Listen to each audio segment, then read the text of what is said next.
മുഖ്യമന്ത്രി പിണറായി വിജയൻ്റെ മകൻ വിവേക് കിരൺ വിജയനെതിരെ ED സമൻസിൻ്റെ കൂടുതൽ വിവരങ്ങൾ പുറത്തുവരികയാണ്.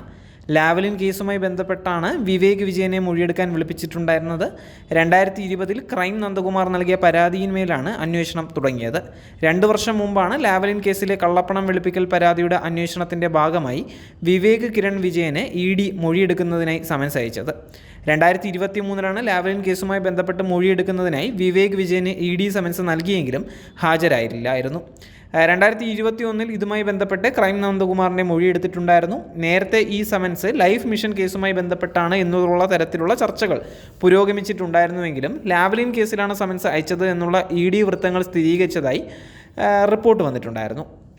ലാവ്ലിൻ കമ്പനി ഡയറക്ടറായിരുന്ന ദിലീപ് രാഹുലൻ മുഖ്യമന്ത്രിയുടെ മകൻ വിവേക് കിരണിൻ്റെ വിദ്യാഭ്യാസ ചെലവിനായി പണം നൽകി എന്ന വിവരം ലഭിച്ചതിനെ തുടർന്നാണ് ED സമൻസ് അയച്ചിട്ടുണ്ടായിരുന്നത്. ലാവ്ലിനിൽ നിന്ന് വിദ്യാഭ്യാസത്തിനായി പണം ഈടാക്കി എന്നതാണ് ഈ സമൻസിൽ പ്രധാനമായും പറയുന്നത്. നന്ദകുമാർ അടക്കം നൽകിയ മൊഴികളെ തുടർന്ന് ഇതിലെ വസ്തുതാ പരിശോധനയ്ക്കായാണ് ED വിളിപ്പിച്ചത്. 2023 ഫെബ്രുവരി 14 രാവിലെ 10:00 EDയുടെ കൊച്ചി ഓഫീസിൽ വിവേക് കിരൺ ഹാജരാകണം എന്നുള്ളതായിരുന്നു ED സമൻസിലെ ആവശ്യം. എൻഫോഴ്സ്മെൻറ്റ് കേസ് ഇൻഫർമേഷൻ റിപ്പോർട്ടിലാണ് ഈ കാര്യങ്ങൾ വ്യക്തമാക്കുന്നത്. 2020 SNC ലാവ്ലിൻ കേസുമായി ബന്ധപ്പെട്ട് ED ECIR രജിസ്റ്റർ ചെയ്തത്. കള്ളപ്പണം വെളുപ്പിക്കൽ നിരോധന നിയമം പ്രകാരമാണ് നടപടിയെടുത്തത്. ലാവ്ലിൻ കമ്പനിയുടെ മുൻ ഡയറക്ടറായിരുന്നു ദിലീപ് രാഹുലൻ. ഉദ്യോഗസ്ഥർക്കും രാഷ്ട്രീയ നേതാക്കൾക്കും പണം നൽകിക്കൊണ്ട് തൻ്റെയും സ്ഥാപനത്തിൻ്റെയും ഇംഗിതത്തിനനുസരിച്ച് കാര്യങ്ങൾ ചെയ്യിപ്പിക്കുക എന്നതായിരുന്നു ദിലീപ് രാഹുലിൻ്റെ നയമെന്ന് മൊഴിയുള്ളതായി എൻഫോഴ്സ്മെൻറ്റ് ഡയറക്ടറേറ്റ് വ്യക്തമാക്കുന്നുണ്ട്. ദിലീപ് രാഹുലൻ ഈ രീതിയിൽ അന്നത്തെ വൈദ്യുതി മന്ത്രിയായിരുന്ന G കാർത്തികേയന് 95 വലിയ തുക നൽകിയിട്ടുണ്ട്. അതിനുശേഷം 96 പിണറായി വിജയന് വലിയ തുകകൾ നൽകി.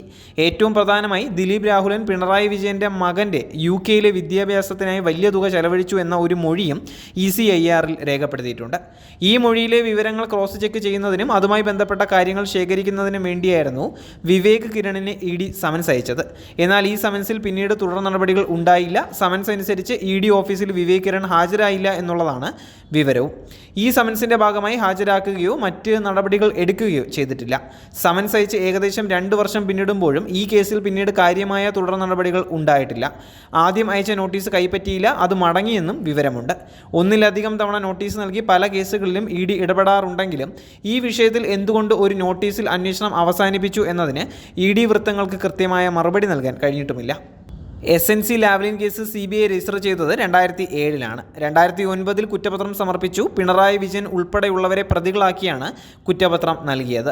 എന്നാൽ പിണറായി വിജയൻ വിടുതൽ ഹർജിയിലൂടെ കുറ്റവിമുക്തനാക്കപ്പെട്ടു.